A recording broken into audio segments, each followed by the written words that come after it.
আসসালামু আলাইকুম। নোদাইসেল video YouTube চ্যানেলে আপনাদের সবাইকে স্বাগত। জয় গুরু, জয় হোক পাক পাঞ্জাতন আহলে বায়াত ও বিশ্ব মানবতার। আমি অদম জাহেদ সরকার আল চিস্তি আপনাদের মাঝে আবারও নতুন একটি ভিডিও নিয়ে হাজির হলাম। আশা করি ভিডিওটি সবারই ভালো লাগবে এবং উপকৃত হবেন। আল্লাহ রাব্বুল আলামিন যখন বিচারের মাঠে বিচারের আসনে বসবেন, তখন একজন ব্যক্তি তাকে এসে বলবেন, আল্লাহ রাব্বুল আলামিন আমার বিচারটা করে দিন। বারবার বলা সত্ত্বেও আল্লাহ রাব্বুল আলামিন বিচারটি করবেন না, বরং ফেরেশতাকে ডেকে বলবেন, এই লোকটিকে নিয়ে কিছু আঙ্গুর বেদেনা খেতে দাও। এমনিভাবে সকল বিচার শেষ হয়ে যাওয়ার পরেও ওই ব্যক্তির বিচারটি আল্লাহ রাব্বুল আলামিন করবেন না। এমতো অবস্থায় ফেরেশতা এসে বলবেন, আল্লাহ, এই লোকটি বারবার আপনার কাছে বিচার চাইতেছে, তার বিচারটা করে দিন। তখন আল্লাহ রাব্বুল আলামিন ফেরেশতাকে বলবেন, আমি এই বিচারটা করতে পারবো না, কারণ দাউদ নবীর সময়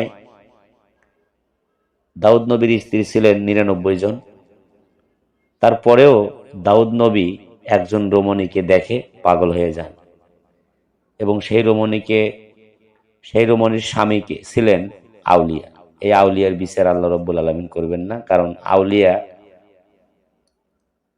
আউলিয়া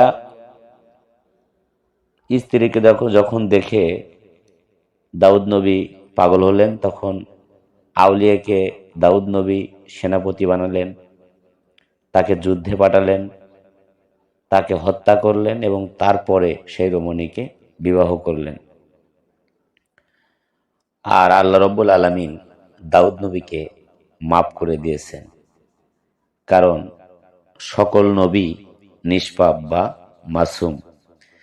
নবীদের কোনো পাপ নেই, তারা নিষ্পাপ। আল্লাহ রাব্বুল আলামিন যেহেতু তাকে হত্যা করেছে, তার স্ত্রীকে বিবাহ করেছে, তারপরেও যেহেতু নবীকে আল্লাহ রাব্বুল আলামিন মাফ করে দিয়েছেন, দাউদ নবী যেহেতু নিষ্পাপ হয়ে গেছে বা মাপ পেয়ে গেছে, তখন তো ওই আলীর বিচার আল্লাহ রাব্বুল আলামিন আর করতে পারেন না, কারণ আল্লাহ দাউদ নবীকেই মাফ করে দিয়েছেন বা নিষ্পাপ ঘোষণা করেছেন সকল নবীদেরকে। তাই আল্লাহ রাব্বুল আলামিন কাল হাসরের মাঠে এই আলীর অলির বিচারটা করবেন না। তো আশা করি সবাই বুঝতে পেরেছেন। নতুন নতুন আলোচনা নিয়ে আবারও আপনাদের সামনে হাজির হব। পরিশেষে একটি কথা বলবো, যারা পাক পাঞ্জাতন আহলে বায়াতকে ভালোবাসেন,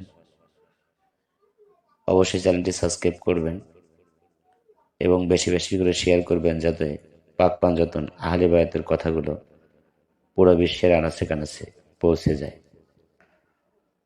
সবাই ভালো থাকবেন, সুস্থ থাকবেন। আবার হয়তো কোনো নতুন ভিডিও নিয়ে আপনাদের মাঝে আসব। সবাই সুস্থ থাকবেন। খোদা হাফেজ। জয় গুরু, জয় হোক